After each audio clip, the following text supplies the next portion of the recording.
Thank you for joining us today. My name is Dawn, and I'm going to be helping you with the HydroView software. First, you'll need to download the software from the Aquabotix website at www.aquabotix.com/softwaremanuals.html. After download, simply double-click the HydroView icon to launch the application. To start, I'd like to walk you through the different menus of the application. First is the File menu, which has the Vehicle Web Server, Vehicle Shutdown, Vehicle Reboot, and Quit. The Edit menu, which has Settings, Game Controller, Restore Factory Settings, Calibration Panel, and Save Settings. Commands, Stop All and Add Tag. Tools, Bulk Download and Repair, Video Utility Repair, Diagnostics Panel, and Performance. Windows, which is the Buttons panel, Heads-Up panel, Notes, Messages, and Controller. And then last would be the Help menu. Today I'm going to be driving the HydroView using a game controller, which is the recommended method. So I first need to access this and turn it on. Under Edit, you'll see the game controller set up here. First I click on Use Gamepad, that enables it. And also my menus turn green. I can change any of these settings to whatever I'm most comfortable with for controls.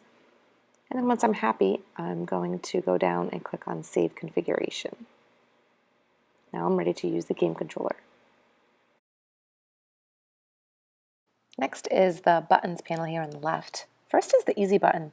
And this is going to turn on automatic video recording, data recording, as well as preset intervals of picture taking. Followed by our sensitivity button. This is a control of the thrust power of the vehicle. So you can change the setting from 25%, which is what I'm showing you here, up to 50, 75, or 100% power. And you would choose this based on the conditions of the water and how much fine-grained control you're trying to have of the vehicle. Typically in calm waters I would run on 25 or 50%. Next is the camera tilt. And this is going to tilt your camera up or down from 0. And this is something that's an additional accessory that's available to the base platform of the HydroView. Next is video recording, on or off. Picture taking, you'll see the flash of the camera when I take a picture. Data recording, which is recording the data from the different sensors installed on your vehicle. And then lighting, which I'm able to control up or down in 25% increments, or completely on or off.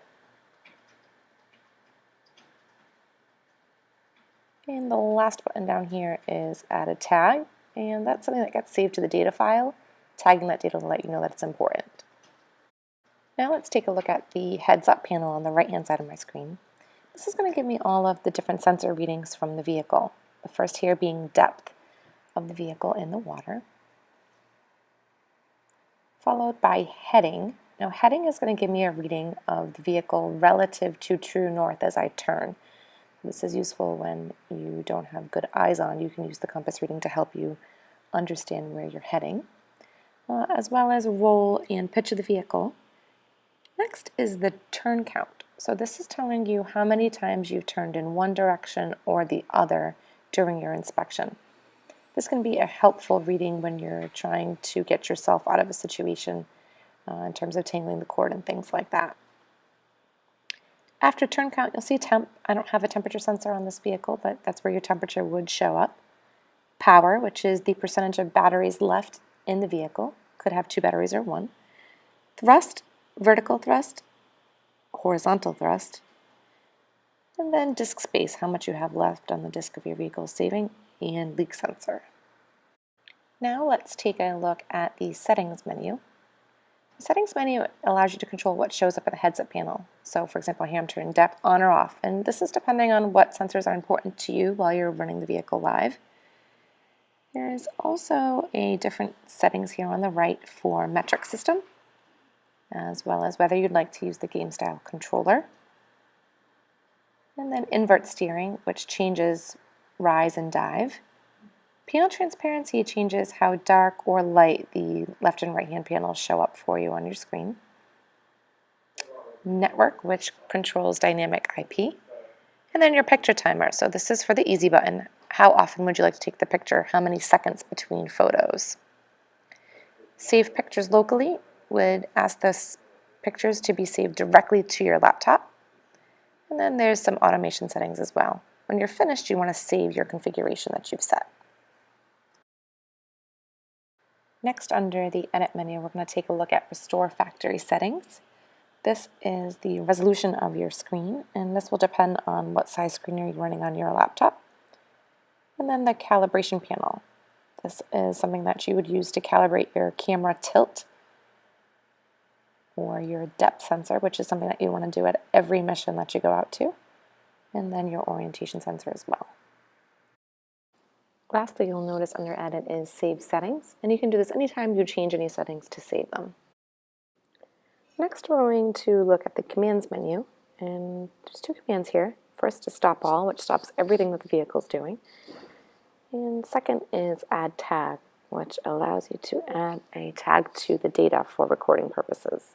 This can also be done through the Buttons menu on the left-hand side. Now let's take a look under Tools at the Bulk Download and Repair. This screen is where you're able to download a large batch of either photo, videos, or data from your vehicle, and you can choose what you'd like. You can also refresh the vehicle list or refresh your local folder list, which would be the folder that you save these files to on your computer, and you're able to see what's there. So if you look here, I'm looking at the local folder, you would see underneath status that L would indicate that that's saved only locally, it's not saved on the vehicle. You're also able here to either select all of them or none of them, and you're able to delete, download, or repair any files that you'd like to access through this portal. Next, we're going to look at Tools Video Utility Repair. This is where you go to fix any videos that are saved to your computer that might be broken. You'd simply open it there and go through the process of repairing it. The next piece of the software we're going to look at is the new Diagnostics panel. This panel helps you understand if your system is working good all the way from your laptop down to the vehicle. The top icons will give you information about that piece of the system, in this case the computer that you're using. And the bottom icon will indicate to you whether it's working properly, whether there's a problem, or whether there's a failure. So you have a green check mark for working, a yellow exclamation point for problem, and red for failure. You'll notice it goes all the way from the system, starting at the laptop, then the connection to the topside box, connection to the vehicle, and then the vehicle at the end. Here you'll notice I'm running with a warning, a yellow exclamation point, because last time I shut this vehicle down, it was improperly shut down.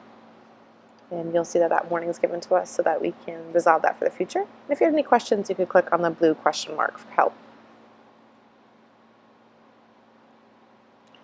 At the bottom here, you'll see there's a variety of running diagnostics that give you information about the system processing times and the number of pings that are being run. Next, under the Tools menu is the Performance panel. And this is going to give you some interesting testing notes on the endurance testing and vehicle testing, as well as video, letting you know if your video graphics are working properly. If you have any questions about these testings, you can call customer service for help. Now, under the Windows menu, we're going to take a look at the Notes panel. This is where you can save a note while you're performing your inspection about what you've found. This would be saved to your data file that you would download at the end of your mission for the day, and it would be time synced with the video and picture taking here. Also under the Windows panel is the Messages, and this is where the vehicle sends any error messages that it's been recording for you. The last menu that we're going to look at here is the Help menu. This brings you to a place that gives you some information about the application, as well as a giant blue question mark that you could click on to access the Help portal. Lastly, I want to take some time to walk you through the vehicle web server. There's quite a bit of information here. First is, this is where all your photos, videos, and data recordings are saved. If you click on photos, you'll see here to delete, all you have to click is a red X, and to download, all you have to click is the green arrow, and that will save it to your local computer. The same is for the videos that you'll see here. So I'm just going to click on video. You'll see red X, green arrow, and also a red wrench. This is if a file needs repairs. You simply click on the wrench here and that will repair the file so that it's not corrupt before you will download it. Then I have all of my data files.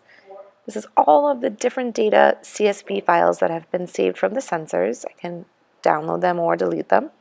And then last is the config page, and this is something that would be used with customer service to configure your vehicle. Vehicle shutdown is the last part of our tutorial today. Simply go to File, Vehicle Shutdown. This will shut down the actual HydroView vehicle itself. This does need to be completed before closing out of the application to prevent file corruption. And then you can go to File Quit to leave the application. That concludes our software tutorial for today.